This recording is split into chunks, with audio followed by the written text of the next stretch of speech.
Boa noite, turma. Boa noite a todos e a todas, né? Aqui presentes ou não. Na verdade, presentes não, né? De modo remoto, sim, né? Mas presencialmente não. Vocês entenderam. Mas, enfim, boa noite a todos.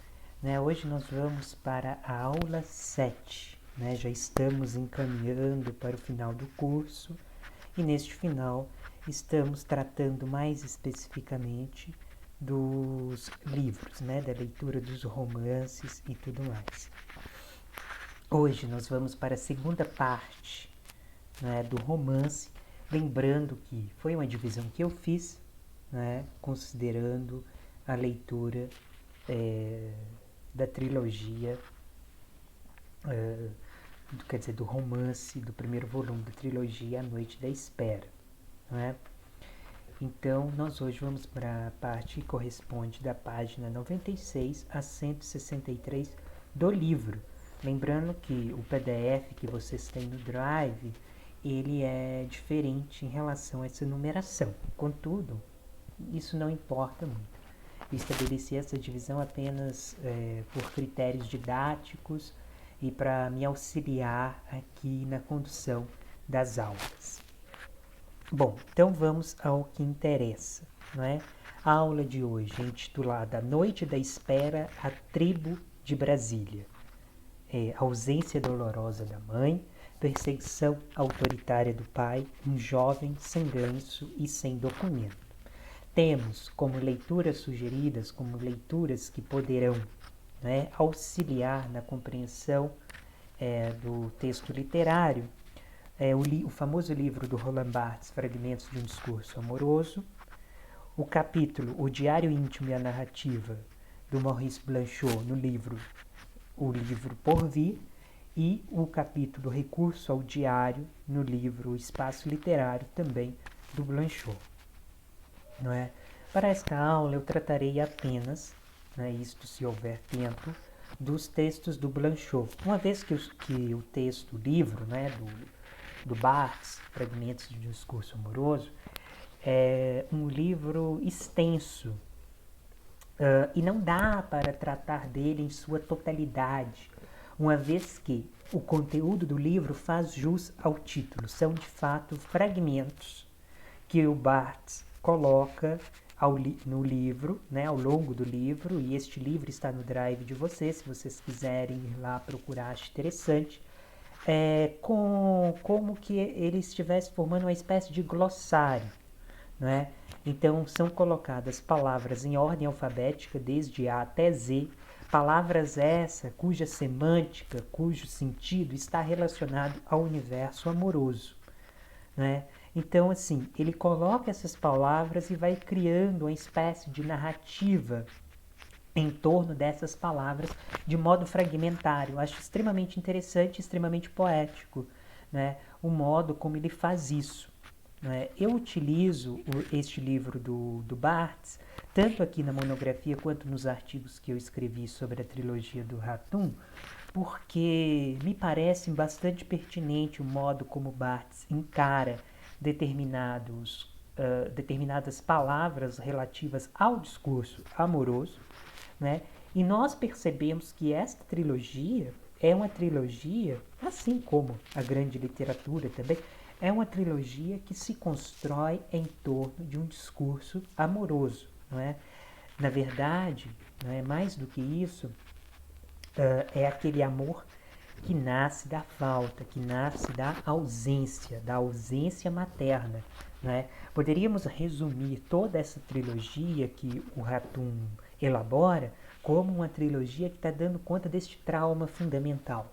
E qual é este trauma fundamental? No caso aqui, a ausência da mãe, que no segundo volume, para quem começou já a ler, se aprofunda num verdadeiro desaparecimento dessa figura. Aqui ainda há uma certa correspondência, embora de modo remoto, né, muito mais remoto do que o modo no qual estamos vivendo, porque era por cartas, às vezes por esparsos telefonemas, né, entre Martim e a mãe dele. E essa segunda parte do romance que eu aqui estabeleço, ela começa no caderno numerado 12, né? É uma coisa que eu gostaria que vocês prestassem atenção neste romance, que é a numeração, não é? Não só nele, mas no outro, e possivelmente no terceiro que ainda virá, que não foi publicado, né? Nós vemos alguns números que vão elencando. Esses números, né, eu ainda não cheguei a fazer uma espécie de investigação sobre, né, porque, como eu disse a vocês na aula passada, a minha pesquisa, ela se faz de uma forma, tanto quanto ela é recente, né, ela é uma das primeiras pesquisas a encarar essa trilogia do Ratum, não é? Eu ainda não tive tempo para explorar isso, não é? Mas a mim muito me interessa também pensar por que, e eu tenho algumas hipóteses já formuladas, né? Pensar por que este romance, já que ele também é fragmentário, né? Como a gente discutiu na aula passada, uma vez que ele, formalmente falando, está estruturado em torno de escritas fragmentares e lacunares, né, como o diário, as cartas, as anotações, que se configuram como escritas de si, né, ele está numerado fazendo referência, isso é uma hipótese que eu coloco, né, aos cadernos de anotações do narrador. Né? Ele organizou estes cadernos. Né? Vocês veem que quando ele está no presente da Enunciação em Paris, né?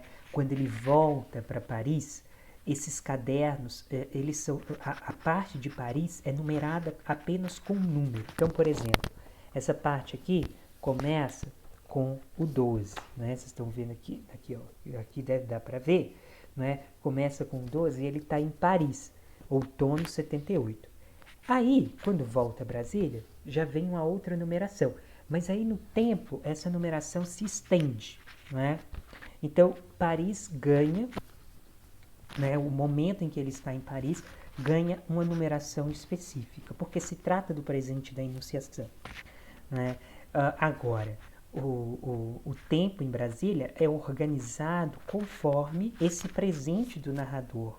Já aqui, então, o livro é todo feito desses deslocamentos temporais, né? É preciso prestar atenção nisso, né? O que complexifica ainda mais o modo como se lê a narrativa do Ratum, não é? Porque a gente precisa pensar nesses saltos temporais existentes no romance, não é? A parte que é narrada em Brasília, como eu já denunciei aqui na leitura deste meu texto, né, a parte que é narrada em Brasília, ela já aconteceu. Ela, na narrativa, né, se a gente fosse pensar em critérios narrativos, ela está no passado, né, em relação ao que ele está narrando no presente. O presente do Martim é um presente de solidão do exílio, em que ele está rememorando, né, procurando entender-se a si mesmo. Né? E ele rememora o tempo em que ele esteve em Brasília e depois, no segundo volume, em São Paulo. Né? Então é preciso pensar nisso. Então essa segunda parte, ela começa justamente depois daquele momento em que o Martim esperava reencontrar a mãe no grande hotel em Goiânia. Encontro este que não aconteceu, um encontro frustrado e que marca ainda mais a trajetória do Martim, enquanto uma trajetória traumática de perda, desse encontro adiado e frustrado em que ele vai carregar essa angústia para o longo da narrativa. Já tem a angústia, né, de não ter de ter perdido, né, esse contato físico com a mãe já há 4 anos na vida dele. Aí quando ele deseja, ele acha que vai acontecer, não acontece. Imaginem vocês, né, vocês estão esperando, né, um encontro com alguém, né, que vocês desejam rever, ou ver, ou conhecer.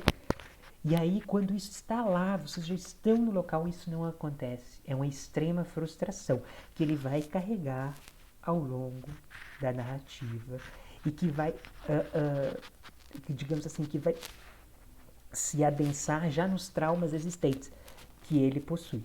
né? Então isso vai, digamos assim, isso vai fortalecer ainda mais o seu sentimento de melancolia e de angústia, como a gente já vê nessa noite, né? Que já se entrevê a noite da espera, né? Então, assim, é preciso levar isso em consideração.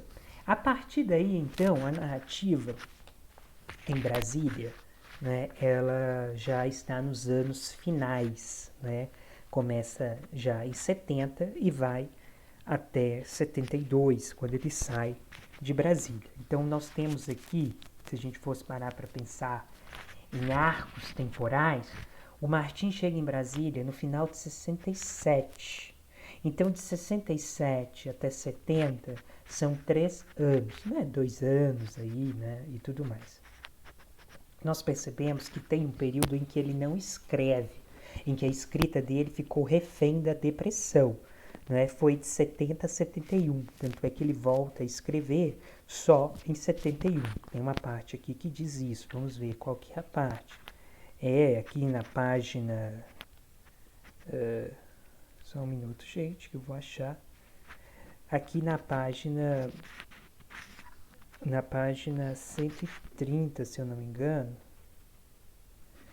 Na página, na verdade, 127, em Paris, ele diz o seguinte, Paris, outono 78, caderno 18, né? Ele diz o seguinte: num dos cadernos de 71, há poucas frases, poemas em farrapos inacabados, a escrita refém da depressão que me paralisou, né? Então, pós esse encontro frustrado com a mãe, esse encontro que não aconteceu, na verdade, né? A sua melancolia, ela se adensa, né?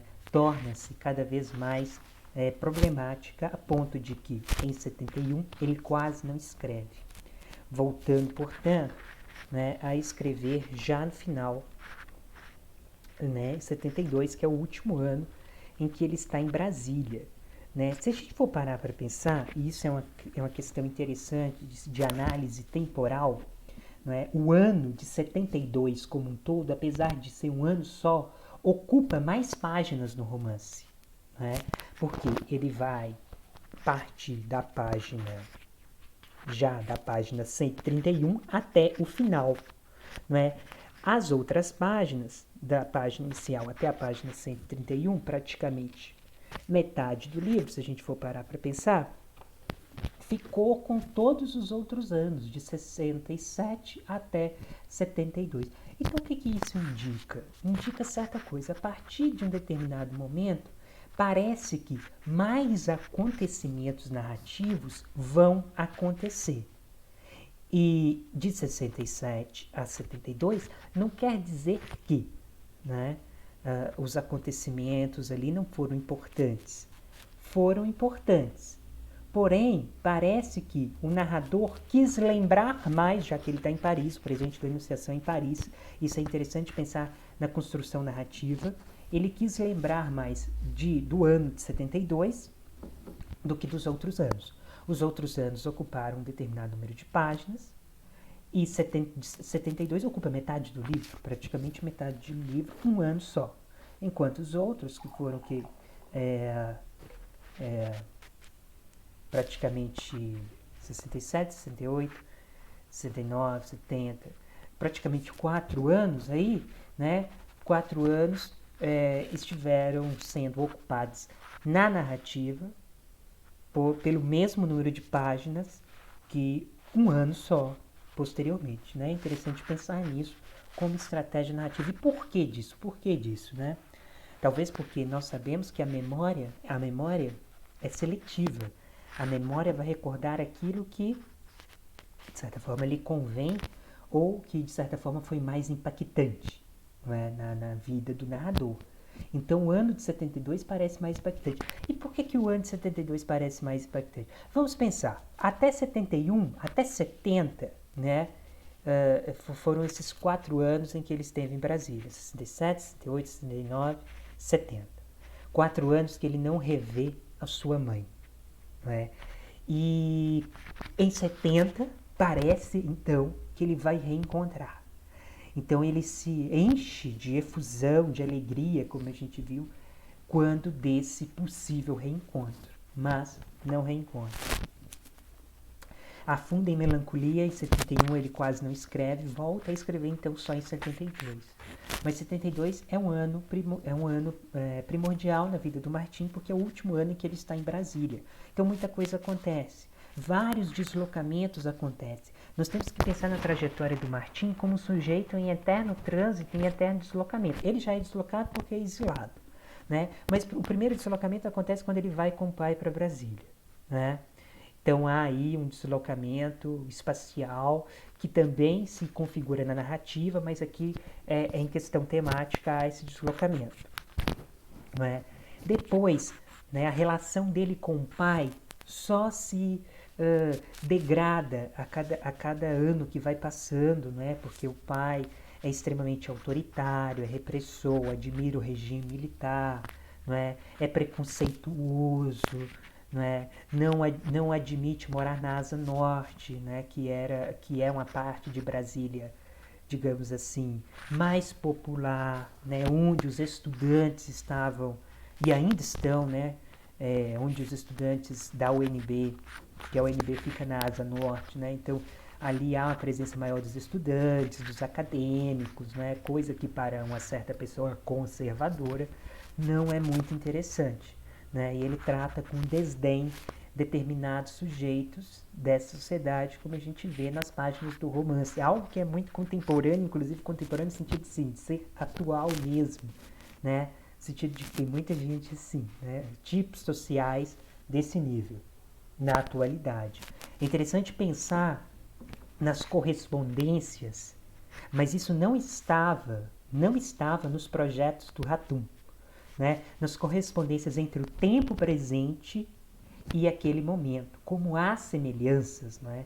Essa sociedade extremamente polarizada, dividida, né? Uns taxados de comunistas, outros de fascistas, conservadores, ditadores, né? Algo que é muito também presente no discurso contemporâneo, pensando na nossa política atual. Então tem todas essas semelhanças que não estava, né? Isso não estava não era intenção do Ratum, porque ele começa a escrever essa trilogia, como eu disse a vocês, logo na década de 80. Era um projeto dele, já um projeto antigo, que foi sempre se adiando, né?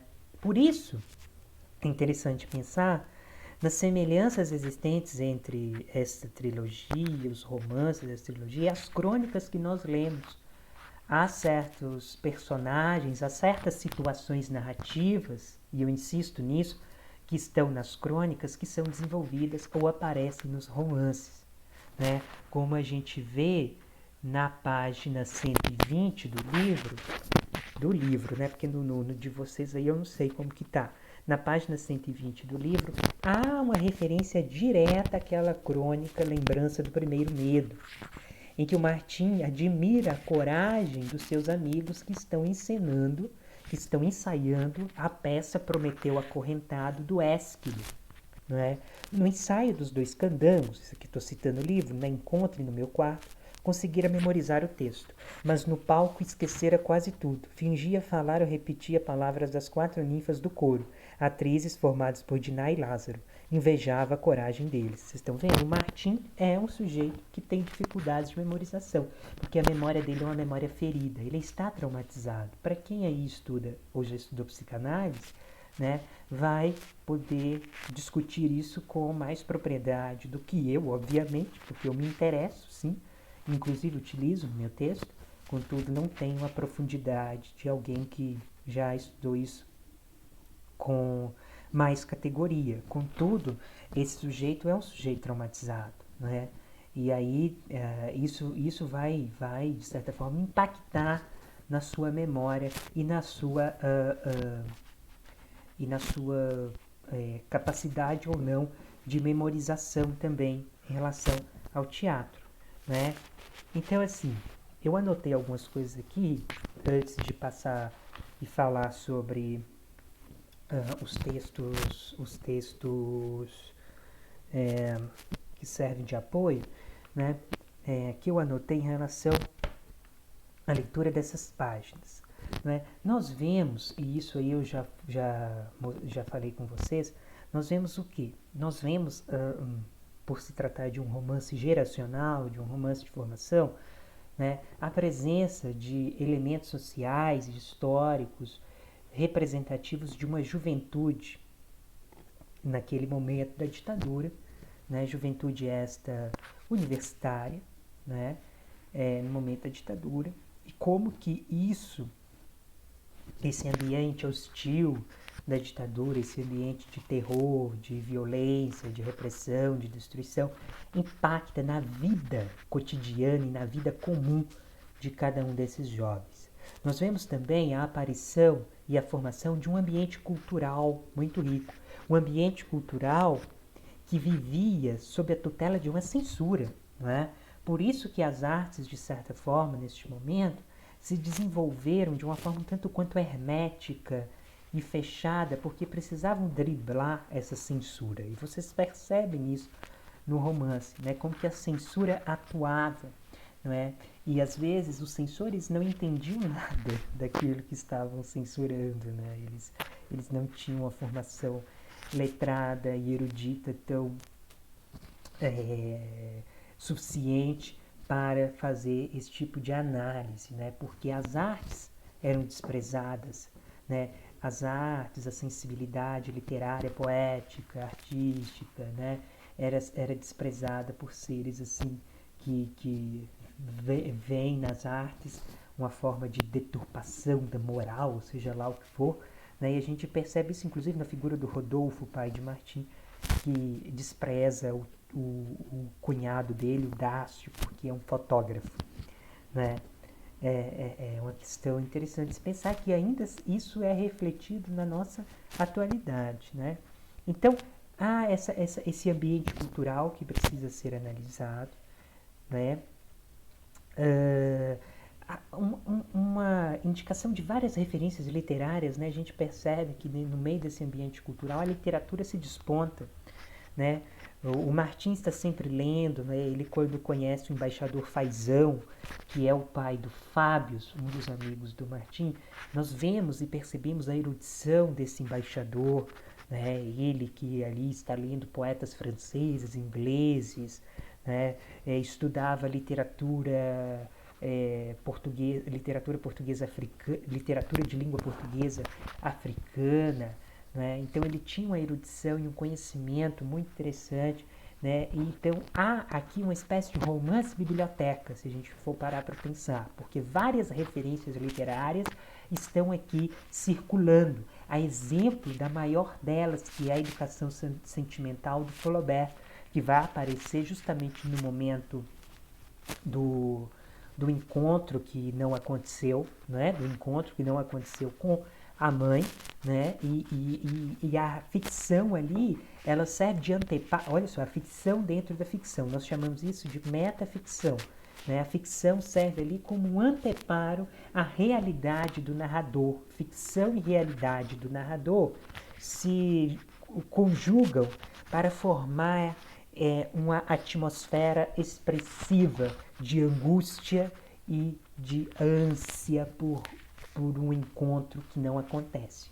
Né? E Educação Sentimental, o livro do Flaubert, é um livro também, é um romance de formação também. Né? E isso indica também, por trás disso tudo, as leituras do Ratum. As leituras do Ratum vão aparecendo ali, né? Ao longo do romance. Então nós percebemos essa importância dada à literatura no livro, né, a partir das leituras dos personagens, a partir também da escrita, né, eles escrevem, eles traduzem, né, são tradutores, são poetas, né, são o nortista, não, na verdade o Lázaro, né, o Lázaro é estudante de letras, né, nós temos aí a figuração também de um personagem que está se abarcando e dentro do universo literário mesmo, né, a própria encenação de Prometeu Acorrentado já mostra aí, porque Prometeu Acorrentado se refere à peça do Ésquilo, não é? Que é um tragediógrafo grego antigo, né? E aí vai referir à mitologia grega. A gente sabe qual que é o mito de Prometeu, que ele ousou desafiar Zeus Todo-Poderoso, e como que isso reflete na resistência e no próprio desafio desses jovens contra o Zeus tirano do Estado e contra esses jovens e seus pais, como Zeus autoritário, né? Então, pensando na rebeldia e na revolução dessa juventude, que pelo menos desde 68, com o movimento cultural de revolução cultural na França, se tornou a porta-voz das revoluções daquele momento e das revoluções posteriores, né? A juventude é extremamente importante. Até então a juventude não tinha tanto protagonismo e passa a ter neste momento. No mundo isso impacta no Brasil, né, com uma resistência bastante forte à ditadura vinda dos estudantes, né, vindo da União Nacional de Estudantes. A gente percebe, né, pelo clima do livro também, né?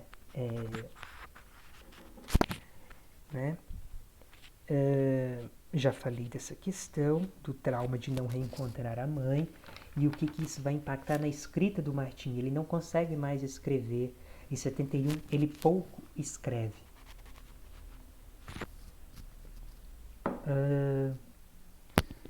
Na página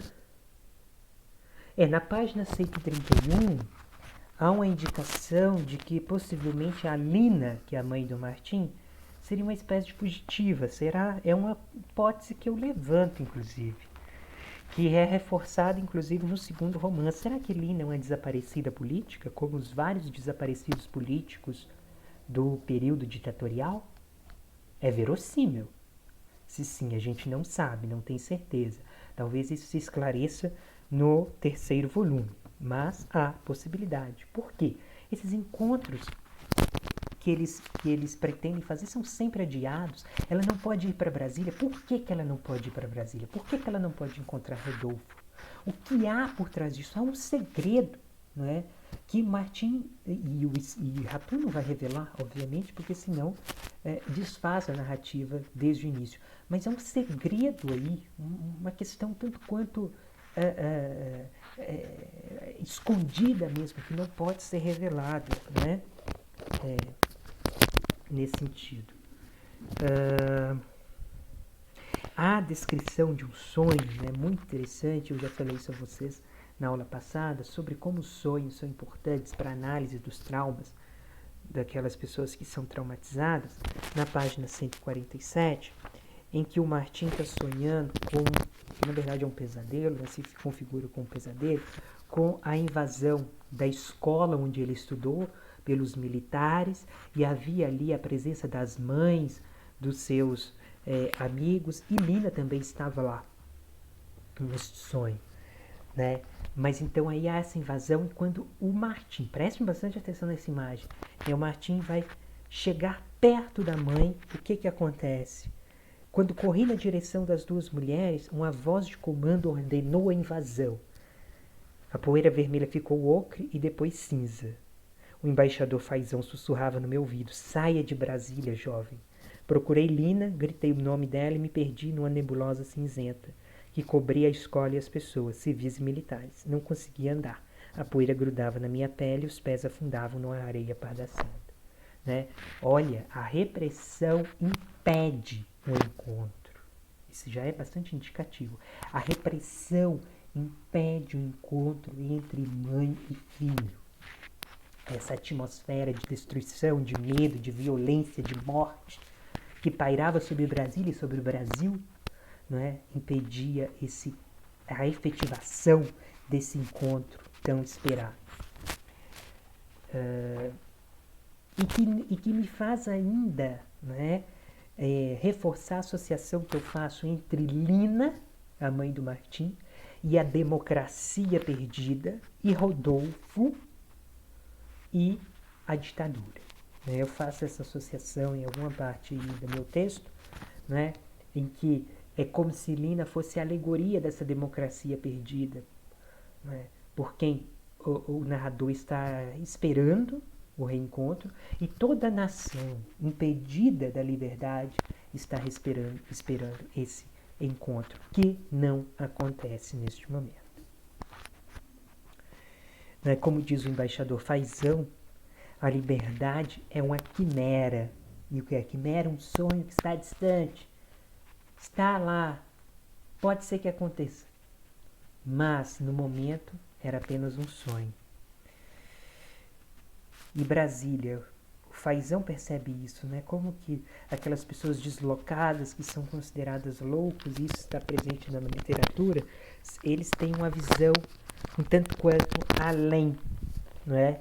E como que ele percebe que Brasília, apesar da liberdade, né, planejada da cidade, é uma cidade que oferece diversas armadilhas, uma cidade que é uma cidade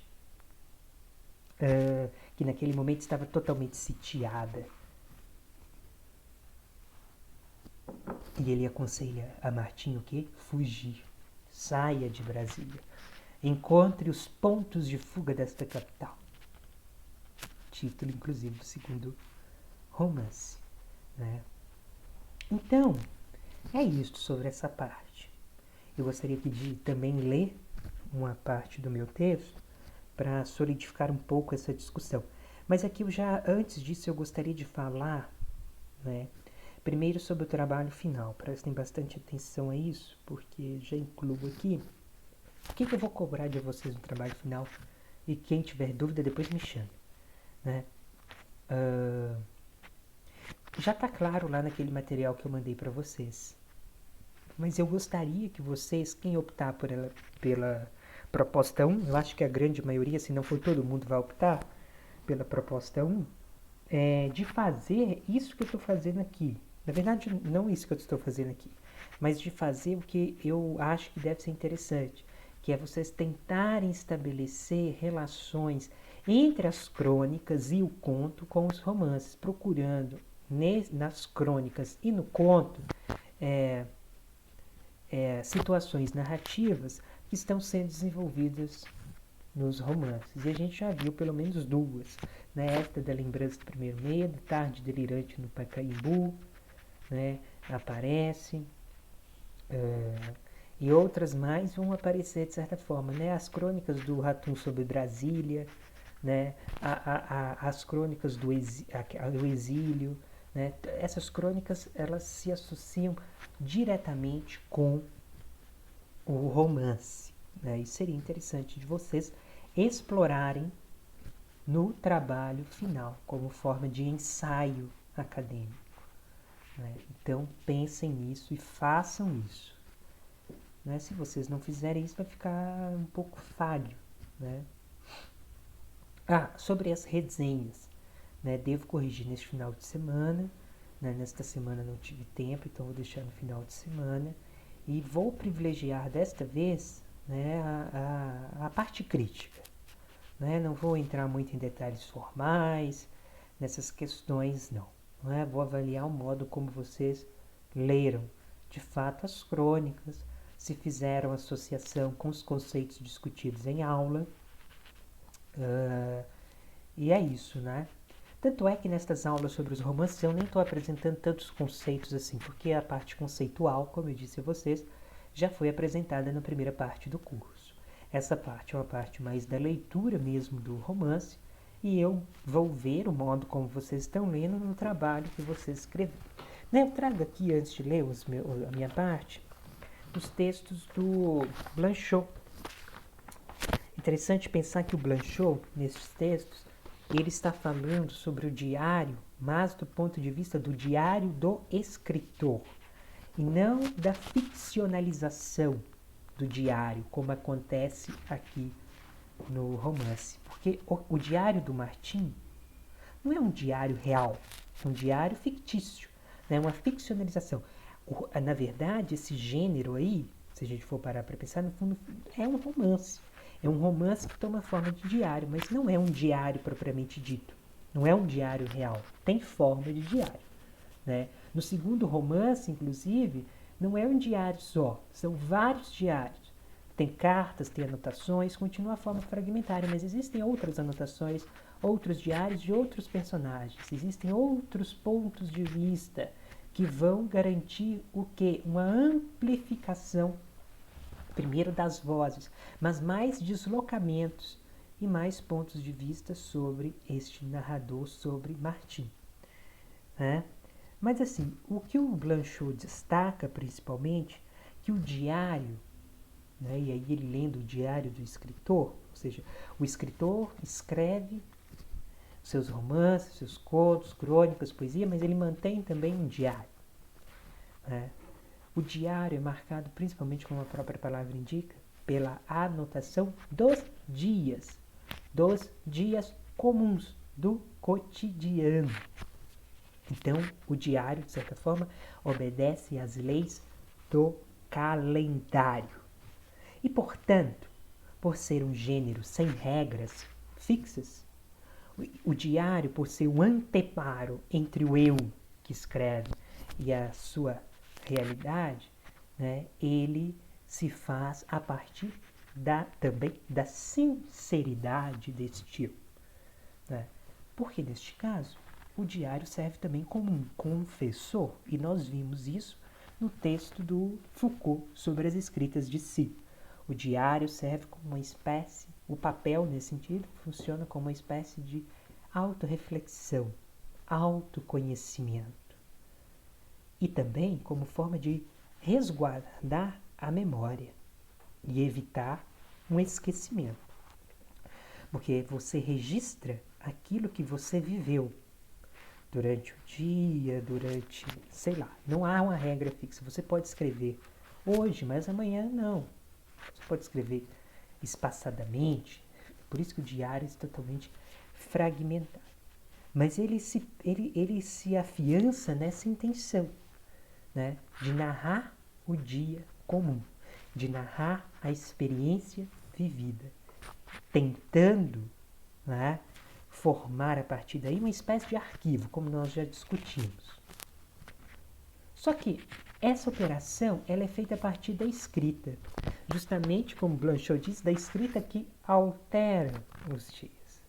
Porque como nós já falamos, a escrita, né, por ser fruto da linguagem, ela não corresponde ao vivido. E nós já falamos sobre isso na questão da representação e tudo mais, questões bastante complexas, que não vale a pena aqui voltar a elas neste momento. Mas é preciso pensar que a escrita, por ser uma representação, ela não é a coisa representada. Ela é uma representação da coisa representada. Vou usar a caneca de novo como exemplo. Isto aqui é a caneca, mas quando eu escrevo caneca na folha, não é a caneca, né? Aquele famoso quadro, isto não é um cachimbo, né? Que justamente problematiza essa questão da linguagem, da representação das coisas no mundo. Então, o diário serve para resguardar o dia, para resguardar a vida, mas confia isso à escrita que altera a vida. Então, ao mesmo tempo que serve de motor contra o esquecimento e de motor para a memória, ele faz com que isso seja pela escrita que altera a memória, que altera a vida. Então, como confiar no diário? Né? Bom, é uma questão a se perguntar. Contudo, o diário, né, e Blanchot vai dizer isso também, o diário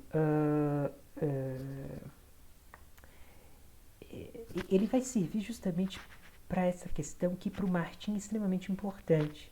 Né? A gente percebe que o Martim, não ser extremamente solitário, mesmo quando ele está com os amigos dele em Brasília e tudo mais, ele está sempre à parte porque ele é marcado por um sentimento de melancolia, de frustração, de angústia, de trauma, como muitos daquelas pessoas naquele momento e em outras partes da história também. Né? Então, o diário serve para ele como uma espécie de confidente, de um modo de conversar com a mãe, como já foi dito antes. Né? Então, isso funciona como uma espécie de empreendimento de salvação, como coloca o Blanchot e como nós já dissemos também, como uma espécie de empreendimento de saúde, como vai dizer o Deleuze, não é? Ou então o Walter Benjamin no Conto e Cura, que já coloquei para vocês também no Drive esse texto, né? Em que ele vai dizer que a narração, né, o contar a história, ou escrever uma história, serve como uma espécie de terapia. E isso vai também ao encontro da psicologia e da psicanálise. Eu estou puxando a sardinha para aqueles que gostam e já disseram que gostam e já fizeram. Né? Falar sobre é importante. E isto vai também ao encontro daquilo que nós falamos sobre a questão de representar os traumas, de narrar os traumas. Porque a partir da narração e da representação dos traumas, estamos tentando elaborar esses traumas, ressignificar esses traumas, curar esses traumas. Né? Então, o diário tem todas essas potencialidades. Né? Resguarda a memória, evita o esquecimento, serve como um espaço terapêutico, né? Como uma terapia, facilita a autorreflexão, o autoconhecimento, o desabafo, garante uma certa liberdade em meio ao sufoco e à repressão.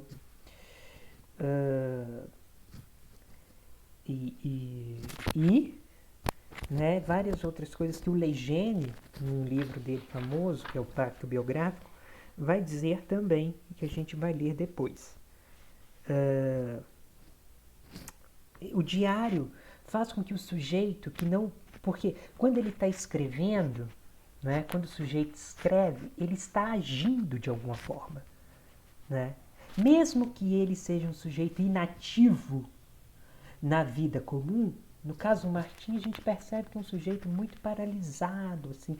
Ele não participa efetivamente da militância, ele não participa, assim como a Diná, sua namorada e tudo mais, porque ele tem outros problemas, outras preocupações, outros traumas. É um sujeito mais ligado à subjetividade. Mas quando escreve, está agindo de alguma forma e está tentando se entender. Né? Então a importância dessa escrita é extremamente relevante para a sua vida e também para o entendimento da narrativa.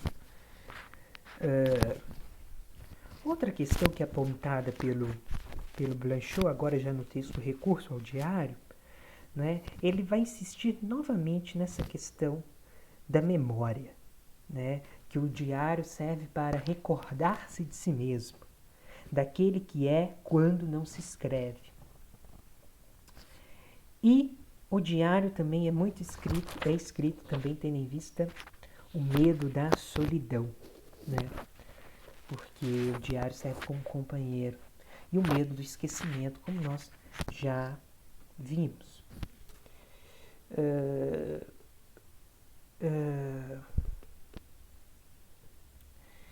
Bom, para finalizar, eu vou ler essa parte aqui final do meu texto.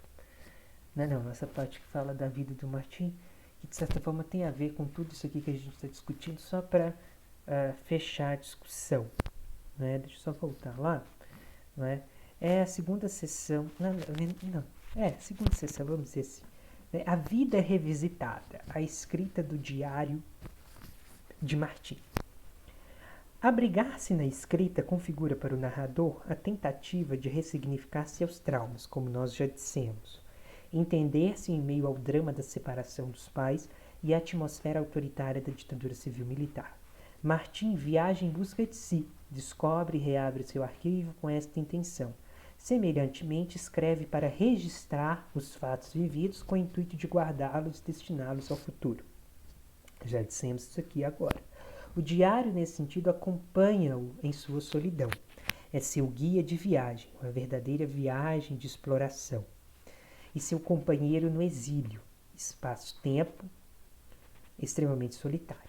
Nós já falamos isso aqui, do diário que funciona como uma espécie de companheiro na solidão.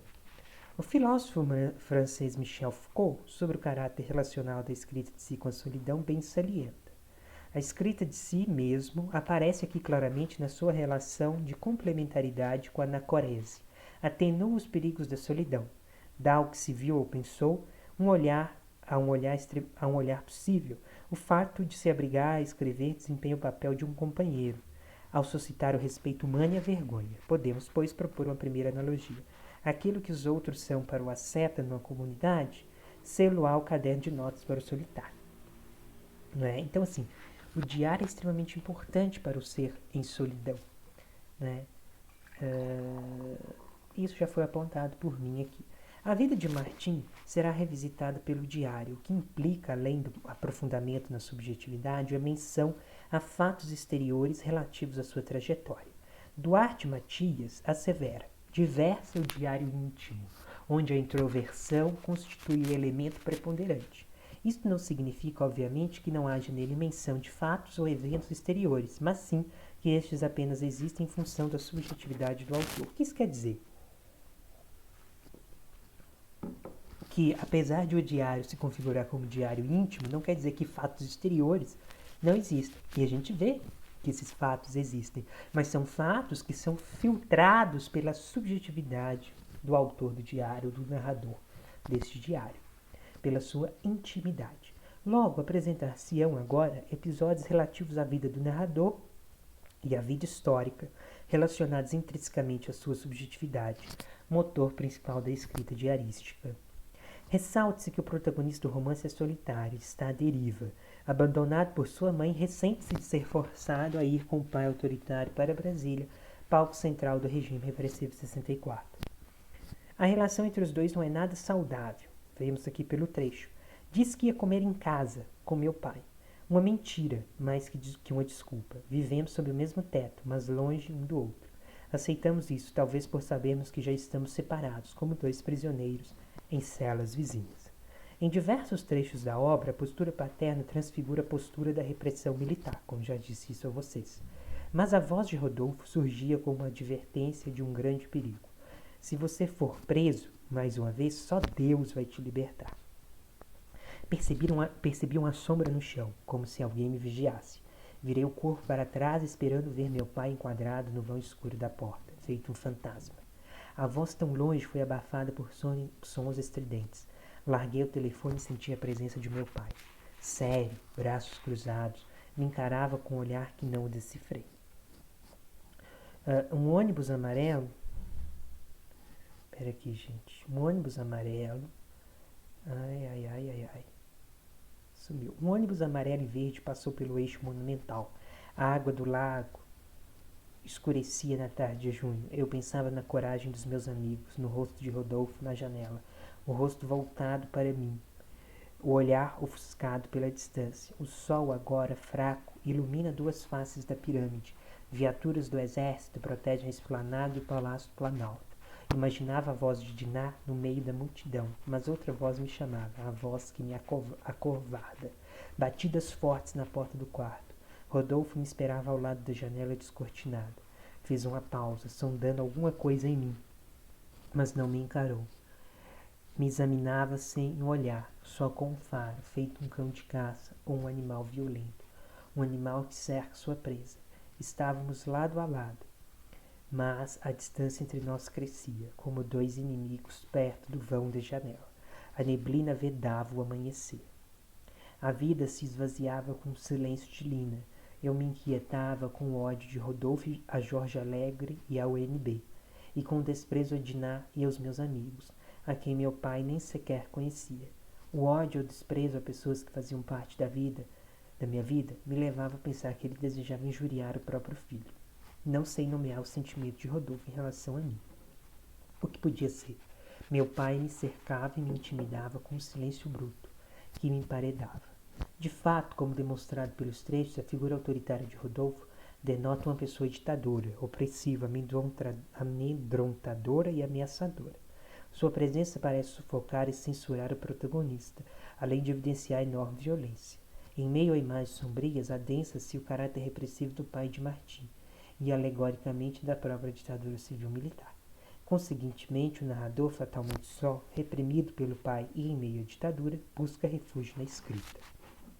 Ademais, o diário compõe-se também da tentativa de criar um simulacro simbólico do objeto perdido e amado, a mãe, figura contrapontística à do pai. Deveras melancólico, incapaz de superar essa perda e de fazer seu luto, Martim ancora-se nas palavras. Desde seu primeiro deslocamento espacial, impõe-se um deslocamento psicológico, profundamente doloroso. A partida para Brasília, cidade de liberdade ilusiva, representa um corte superável. O diário, com seu potencial de reflexão, registra magistralmente esse episódio. As palavras do meu pai sobre Brasília se perderam durante a viagem de ônibus, quando eu pensava na minha mãe. Ele também, em vigília, cobria meu corpo com uma manta de lã. Eu não sentia frio, sentia a vertigem da distância, de separação. O que ele pensava nessa noite insone de uma viagem sem fim? Aqui realça-se não o frio físico, mas aquele provocado pela dura separação, pelo distanciamento da mãe. A viagem interminável redundará na vã espera pelo reencontro, pelo abraço materno. Mãe e democracia estão justapostas nesse momento, representam o sonho daqueles órfãos da liberdade, vitimados pelo golpe e pela cisão entre a pátria e o regime democrático, como eu disse a vocês.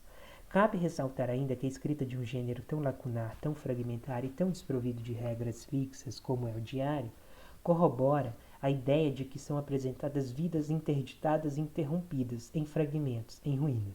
Vidas colocadas sob o poder militar, censurador e violento. Nota-se uma descontinuidade presente na trajetória das personagens e na escrita do protagonista. Daí a importância do posterior encontro de Martim com os jovens da UNB, seus futuros amigos, uma vez que promove o entendimento da resistência juvenil diante das sombras do autoritarismo, do militarismo. Esse grupo representará todo o ideal do movimento estudantil e, pela leitura do romance, delineia-se sua formação cultural, sentimental, intelectual e política. Ao longo da narrativa, essa tribo alça-se aos olhos do leitor como a amálgama do ativismo de toda uma geração marcada pela Revolução Cultural de 1968. Envolvido com a arte e com a política, esse grupo performatiza a liberdade no Planalto Central, encena a peça intitulada Prometeu Acorrentado e, à semelhança do mito grego, quer desafiar a impostura de Zeus autoritário, a ditadura e, metonimicamente, o pai.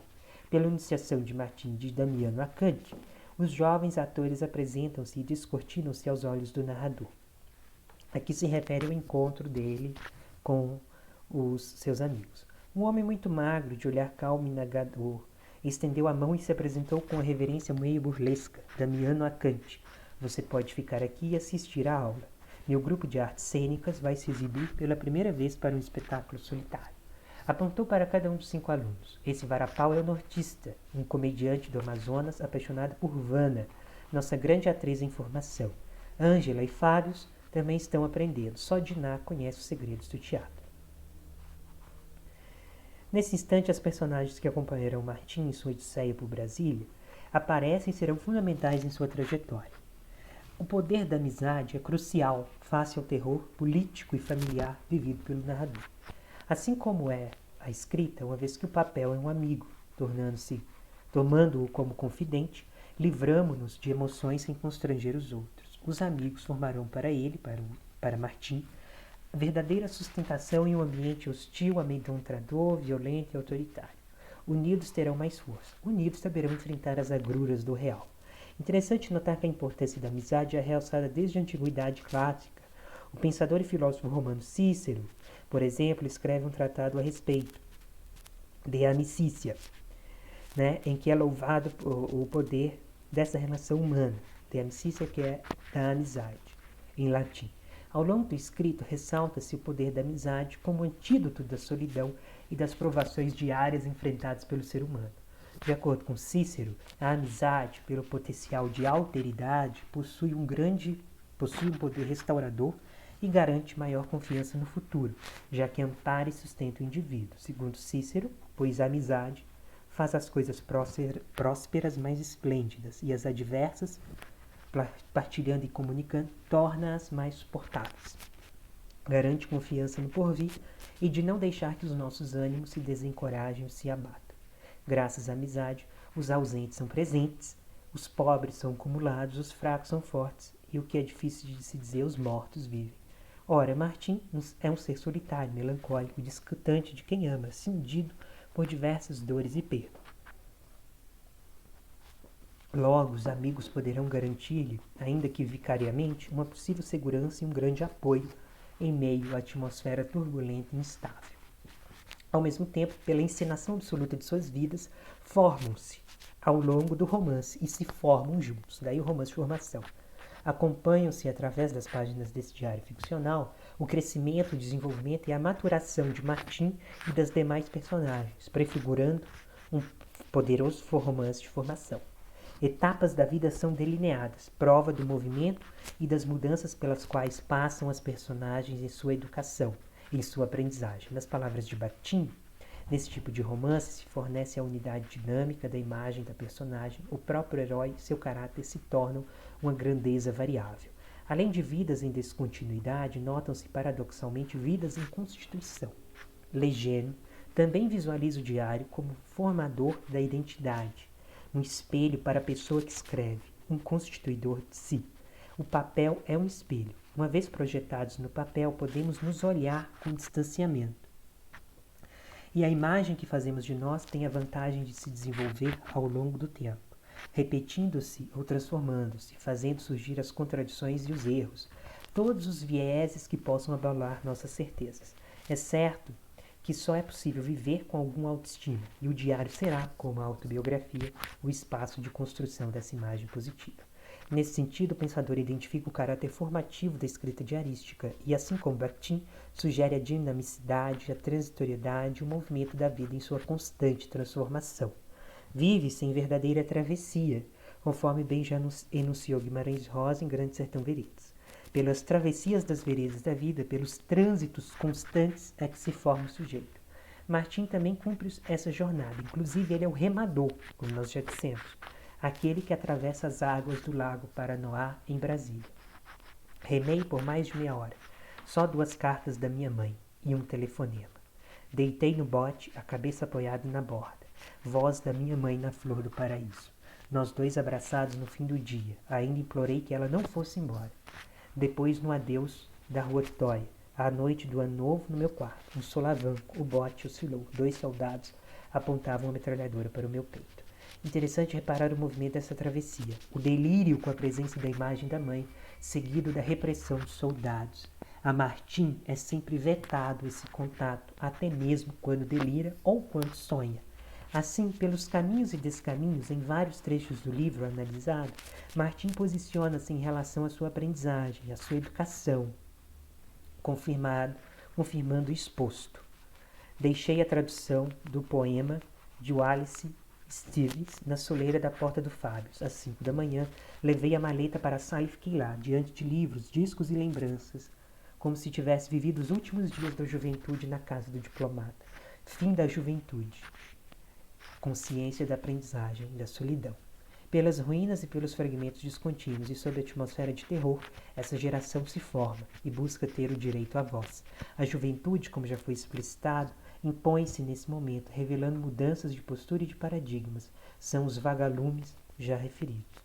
Em uma cena trivial de almoço na casa da namorada de Ná, os pais da garota conversam e revelam sua opinião a respeito do protagonismo infantil. Só um minutinho, gente, para ver se já está acabando isso aqui.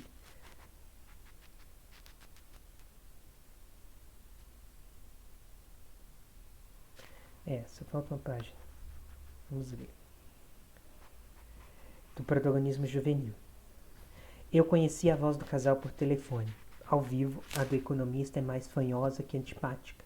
Citou números de crescimento econômico. O Brasil, apesar do governo bruto, está prosperando, sentenciou com voz de autoridade. Diná é uma ingênua ou imatura. Os jovens não entendem. Duvido, disse a mulher. Os jovens entendem muita coisa. Eles pensam e agem de outra maneira. Nós aqui mofamos nos ministérios e vemos o Brasil por uma única janela. De fato, há um conflito de gerações aqui evidenciado. Contudo, a mãe de Diná revela-se mais sensível frente ao posicionamento inovador dos jovens, contrariamente ao pai, economista ligado ao regime militar. Novamente, na construção da trama, Ratum associa o autoritarismo à figura paterna e a capacidade de maior reflexão à figura materna. No entanto, o que interessa reter é a evidência do protagonismo da juventude como porta-voz das lutas pelos direitos ameaçados pela ditadura. Em reuniões, passeatas, assembleias, protestos, comícios, os amigos de Martim demonstram sua força e coragem no embate direto aos inimigos da democracia e principalmente da educação. Fábios de Naio Nortista picharam a parede de uma escola de 2 lojas e de uma taberna fechadas. Na saída de Taguatinga, Fábio estacionou a Kombi na beira da estrada. Diná pegou o tubo de spray e uma escadinha. Se aproximou de uma placa do governo federal, fez um X na frase Brasil, ame-o ou deixe-o e escreveu da direita para a esquerda a palavra educação. Na véspera das eleições para a diretoria do Grêmio Estudantil, eu e o nortista procurávamos Damiano Acante e os nossos amigos. Nos corredores da escola, membros das chapas concorrentes distribuíam panfletos e trocavam acusações. Para escapar ao barulho, entramos numa sala que se abria para o jardim, onde 8 estudantes sentados em círculo conversavam em voz baixa. No centro, o líder do grupo abriu um livrinho de capa vermelha e começou a falar sobre a Revolução Cultural no Brasil. Antes de começar a leitura do texto, Lázaro e Diná se isolaram num canto do auditório. Falaram sobre a liderança do geólogo, capaz de mobilizar e convencer os estudantes. Ele surgia de repente no comício relâmpago, no campus, na W3 Sul, numa cidade satélite, e sumia antes do perigo ou da ameaça. Não dedurou ninguém quando ficou 2 meses na cadeia em 68, e no ano passado liderou os protestos de junho. Os trechos acima evidenciam o vigor e a representatividade dos estudantes frente ao autoritarismo militar. Denotam também o ideário juvenil e a organização em torno a grêmios estudantis, a diretórios acadêmicos, bem como as disputas entre chapas concorrentes às eleições internas nas universidades, no caso específico, a UNB. Vale lembrar que esta instituição foi duramente perseguida e ameaçada pelo governo militar, assim como as demais universidades públicas. Houve presença de censores nas instituições, demissão em massa de professores, ataque a laboratórios, ameaças à liberdade de cátedra, perseguição aos estudantes e às entidades estudantis. Ficcionalmente, o Diário de Martim registra tais fatos. Ademais, o protagonista é partícipe dessa conjuntura. Romero Blanco não é antropólogo nem cientista social, continuou o geólogo. Esse charlatão é um dos contatos entre o vice-reitor e a repressão. Enviava ao DOPS e ao comando da Polícia Militar do DF listas com nomes de professores, estudantes e funcionários. Conversei com o chefe de gabinete do ministro da Educação, disse o economista. Esse ministro é severo, mas muito prático e eficiente. Não é só severo, disse a mulher. A visão dele é estreita demais, uma viseira de cavalo para lidar com a educação pública. Infelizmente, a escola onde vocês estudaram acabou. Numa quinta-feira de agosto, quando o campus da UNB foi invadido e ocupado, professores, alunos e deputados da oposição foram espancados e presos, os laboratórios dos cursos de medicina e biologia destruídos, os animais na mesa de cirurgia agonizaram até a morte. Um estudante de engenharia foi baleado na testa. As incursões da polícia ao campus continuaram até o fim do semestre. Argumentar a favor da ocupação da reitoria e exigir a volta dos professores demitidos. Todas as representações estudantis estavam proibidas desde 1969. Não haveria eleições para a presidência da Federação dos Estudantes Universitários. Era mais sensato dialogar com o vice-reitor, em vez de tomar uma decisão radical. Embora não participe diretamente do movimento estudantil, mesmo sendo um aguerrido manifestante, Martim acompanha a luta de seus amigos e posiciona-se, pela escrita, como um voraz guerreiro. Imerso em um contexto turbulento e traumático, escreve para enfrentar as adversidades do real. Acaba assim denotando todas as retaliações sofridas por sua tribo. Narrador em primeira pessoa, mas observador de tudo que o rodeia, compromete-se eticamente com a figuração afiançada nas vidas perseguidas e vitimadas pela repressão. Guerreia, portanto, pelas palavras. Está no seu nome, Martim, a essência desse significado, dessa constante luta e batalha. O nome Martim relaciona-se diretamente ao nome do deus romano da guerra, Marte, cujo correspondente grego é Ares. Inclusive, é o terceiro Martim da literatura brasileira. O Martim mais conhecido é o personagem de Iracema, do José de Alencar. Não sei se vocês já leram. E tem o Martim também em Clarice Lispector, um conto de Clarice Lispector. Como delineado ao longo desta sessão, a vida do protagonista Martim é feita e refeita na solidão de sua escrita e acompanha o desenrolar de um período histórico repressivo. Pelas páginas do romance descortinam-se vidas em descontinuidade, vidas em formação, face o tempo sombrio. A vida do narrador ganha potência quando escreve e se escreve, inserindo-se no texto.